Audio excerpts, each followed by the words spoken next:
So yeah, I'd have to play through all the game and read all the information you don't actually need to trigger the ending to see if, like, just how viable it is to actually beat that game on your own. But I think it's pretty difficult. Anyway, next is Tombs and Treasure. This is the third and final menuing game, and this one, the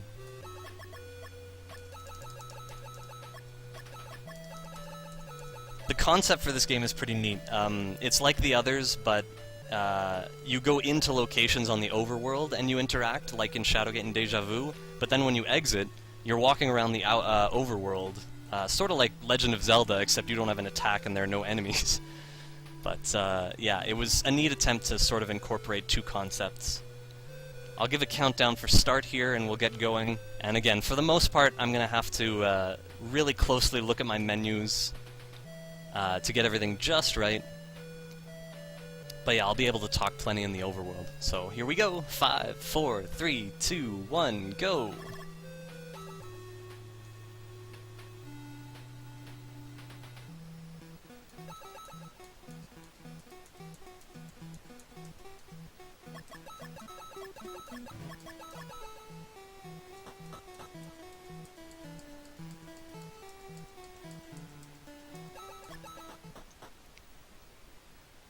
Alright, so we got everything from the first room, and we're on our merry way. We've got the main character and his girlfriend, who... Oop, going this way. And the guy in the back is the guide, Jose, who's going to... He's very strong, so if there's anything that requires moving that's heavy, we turn to him. And we use the girlfriend to play the lovely flute. Or panpipes, I guess. Oops. Now the battles in this game, this is the other idea that the game incorporates. The battles are just mashing, though.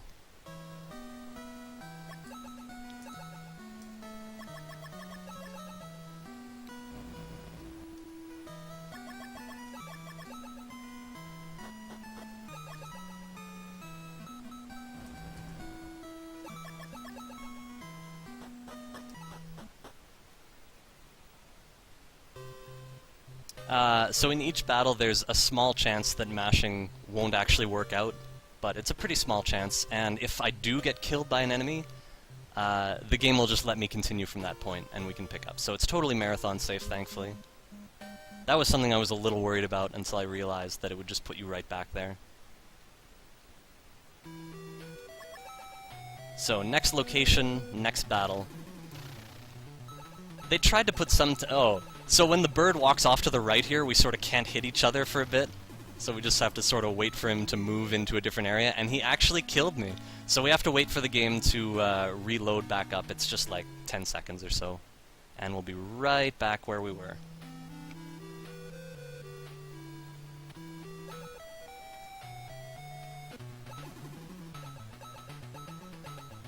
And again, he's in that dead zone now.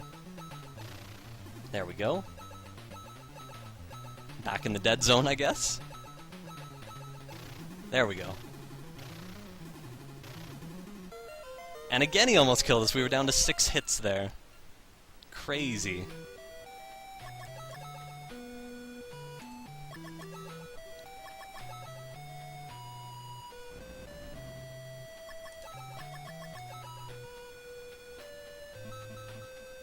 Gotta pick up a bunch of stuff here.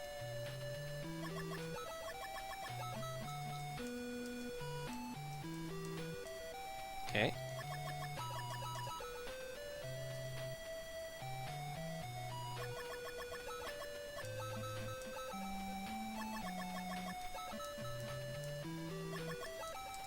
Everything's good so far.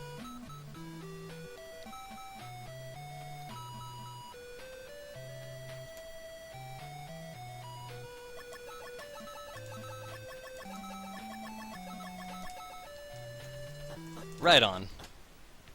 Quick menuing, that's this entire speedrun pretty much.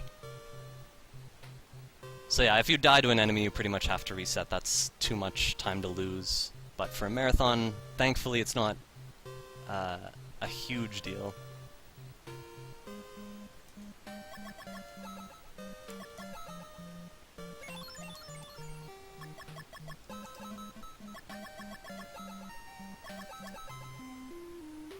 So here I'm setting up some items for the future, joining some things together. This is the most convenient time to do it. And that's it for there. Okay. The battle system in this game was sort of meant to be a little bit more interesting than it is. Basically, you have to be strong enough level-wise to beat certain enemies, so the stuff we did there makes us strong enough to handle this next enemy. So I'll just set it up here.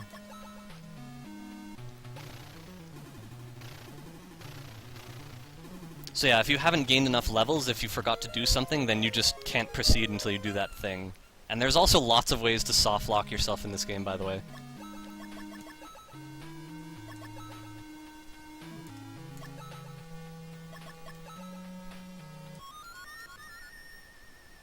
This game is the most notorious I've ever seen for soft locks. It's not really like accidental things either. They purposely put in a lot of situations where if you do the wrong thing, you're just stuck. And I'm not sure if the game exactly always tells you that that's the case. So this game was frustrating a little bit as a kid. And it probably took my brothers and myself a couple years to actually finish the game, but we did do it with no outside help. Same as Shadowgate apps, actually. Which I'm very proud of.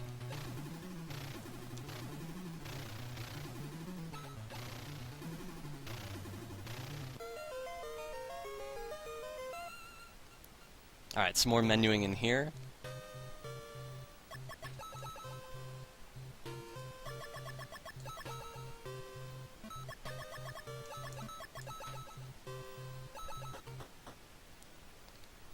And the next section is pretty intensive, so...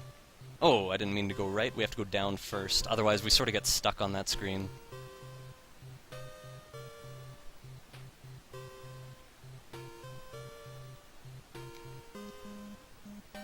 Movement in this game is a little bit weird, but functional.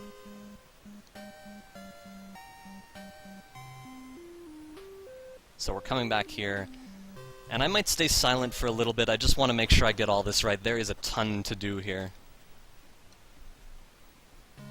So let's make sure it goes well.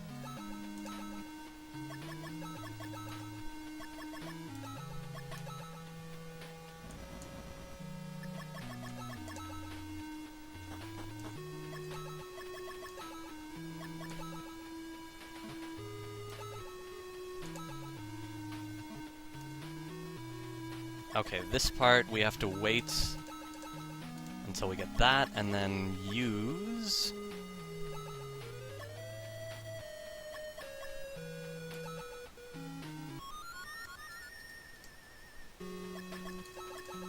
Okay, we're good.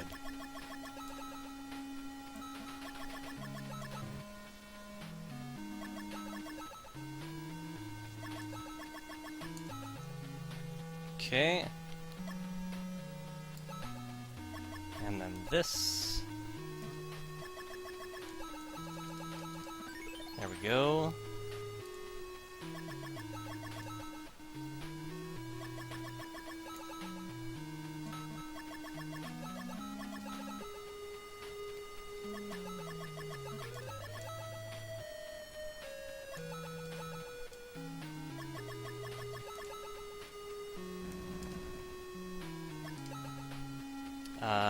Which one?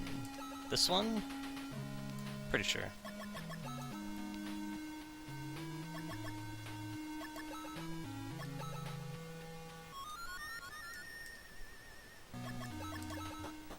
Alright. Looks like everything went smoothly in there. So yeah, I designed the route for this game.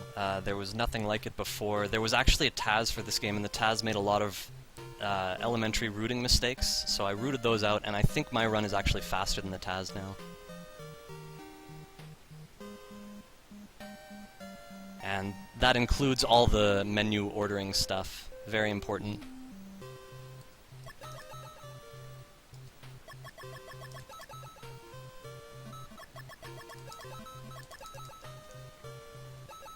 Alright, next stop is one screen over. The Temple of Warriors. The music in this game, by the way, is also fantastic. Every room is just magnificent. Some intense, very intense music in here.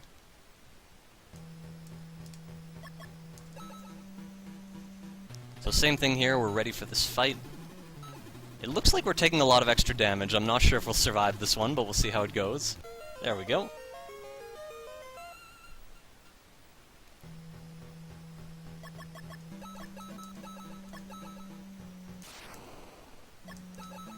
Alright, so we set up the Jaguar, and now we have to re-enter. If the Jaguar is still there, we're going to have to pass some time and then re-enter the room. If he's not there, we're good to go.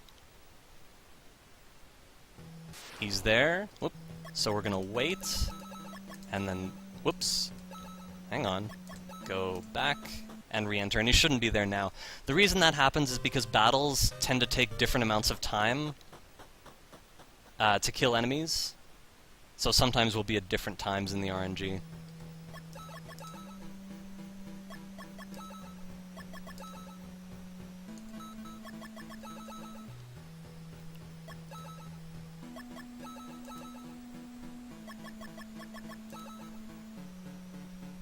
Oh, wait a second. There we go.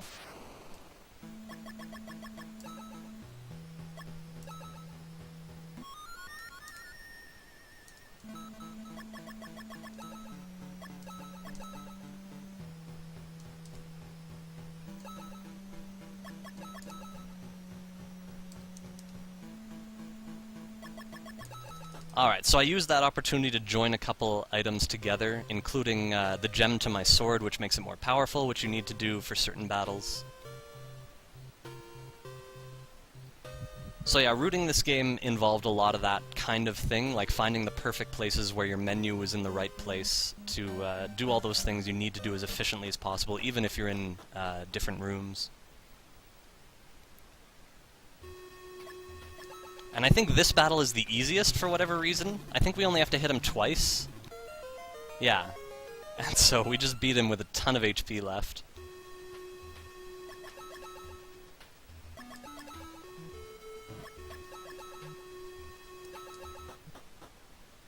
Little setup there, and then we're gonna go down this way.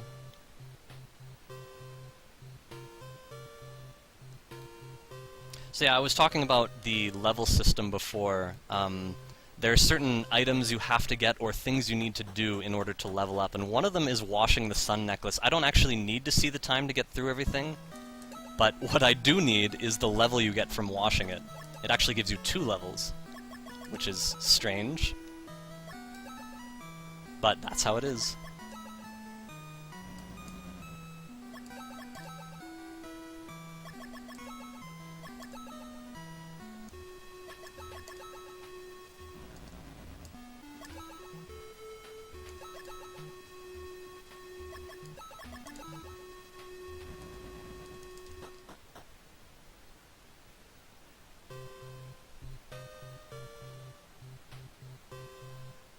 Alright, some more setup done there.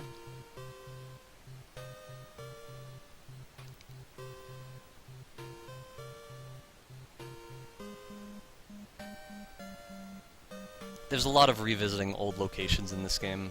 Actually, I think you have to go to every location at least twice, now that I think about it.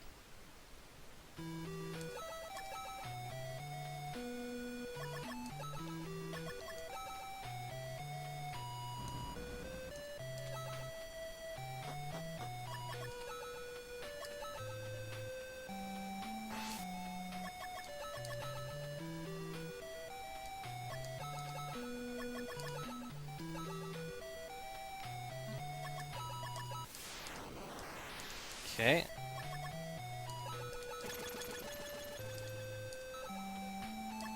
That should be it.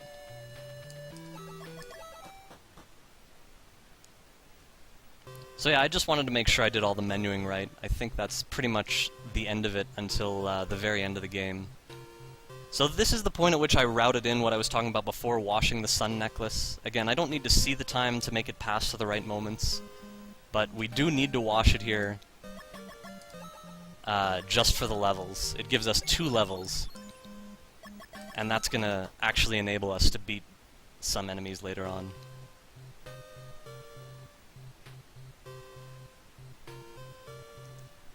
So it had to be done. I routed it in the most efficient possible moment when we were nice and close by.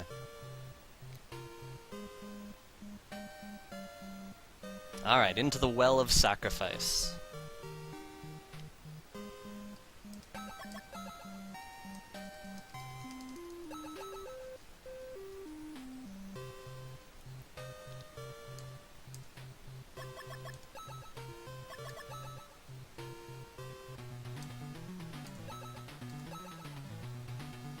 There we go. So yet another battle before we enter this location. There's pretty much a monster guarding each, the entrance to each building.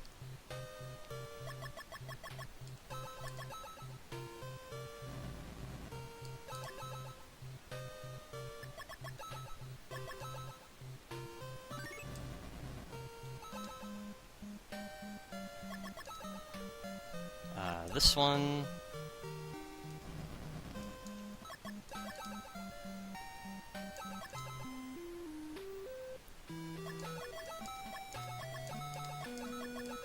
Some nice fast menuing there.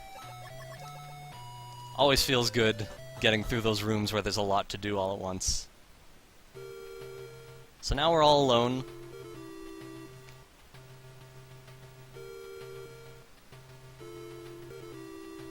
Oh, right. Gotta get around this building.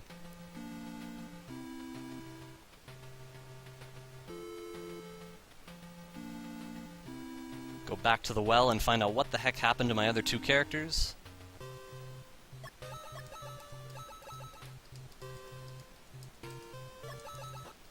So we get our guide back, we find out that our girlfriend has been kidnapped. We must go save her, and I think, yeah, we've actually done all the required setup already. So we're gonna go to the very last location now and finish this game off.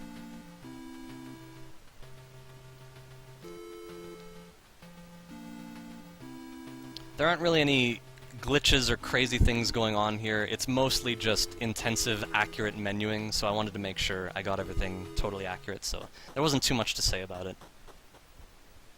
But here we go, final location.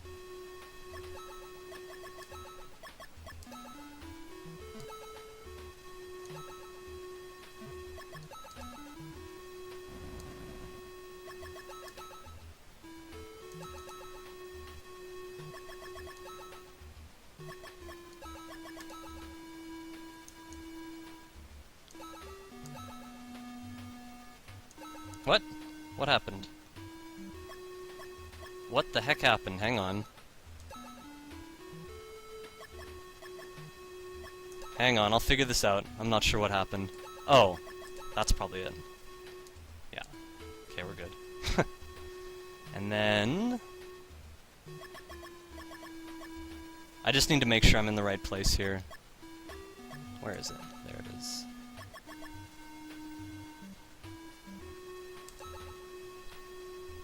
Okay.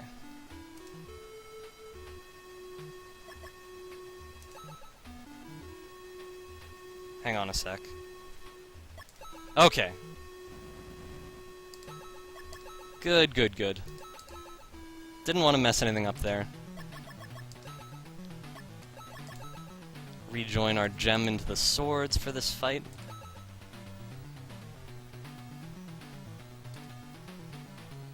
And that should be all we need, yeah.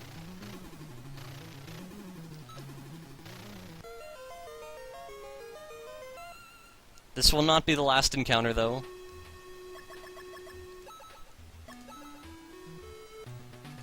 Turns out our guide was an enemy all along. Oop. so we need to beat him as well now. He wanted our help to get all of the Mayan artifacts and finally recover the mystical Sun Key, which we're just about to get to. Okay, we need the time to turn black, and we're good to go.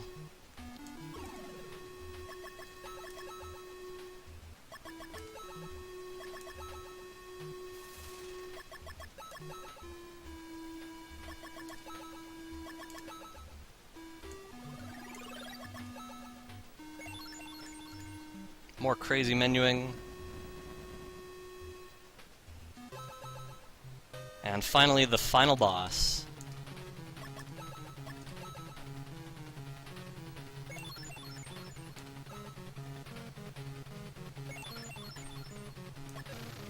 And finally we mash. And look at all the HP we have.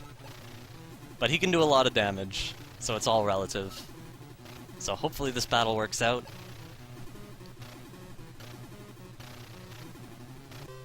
Oh, he killed us! So once again, we just have to go back. Fight him again.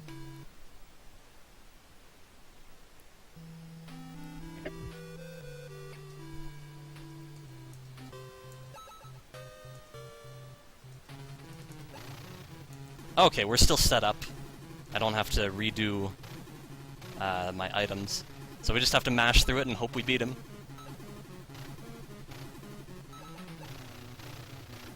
That was a lot of damage. That should be good. There we go. And finally, let's finish off the game.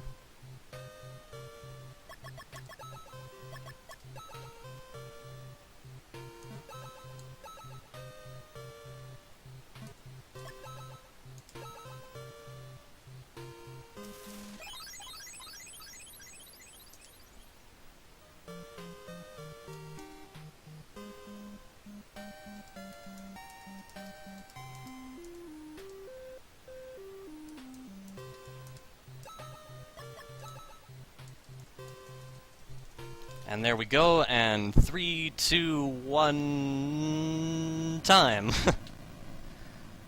So the end of this game had me stuck for so long. Your girlfriend is asleep in the final room, and you have to sort of revive her, and you have this incense and a sensor for burning in it. But you can't just put them together and light it, like you have a lighter as well. My brothers and I can't even tell you how long we were stuck on this room. It was definitely more than a week, it might have been years, I don't remember for sure. But what you have to do is put the sensor on the floor, and then put the incense in the sensor, and then light it. I watched TMR play this game, and he got through that room so fast it just blew my mind. I couldn't believe how quickly he figured out you had to put the sensor on the floor, which is something you never do in these games, ever. Like, we put some stuff on a stand, and that makes perfect sense. In Shadowgate, we put gems in a hole, but you don't just put something on the floor to use it. It just doesn't make sense. Anyway, some good music at the end here, but we would have to wait through a lot of text there, so I'm going to move on. Next game is Castle Quest.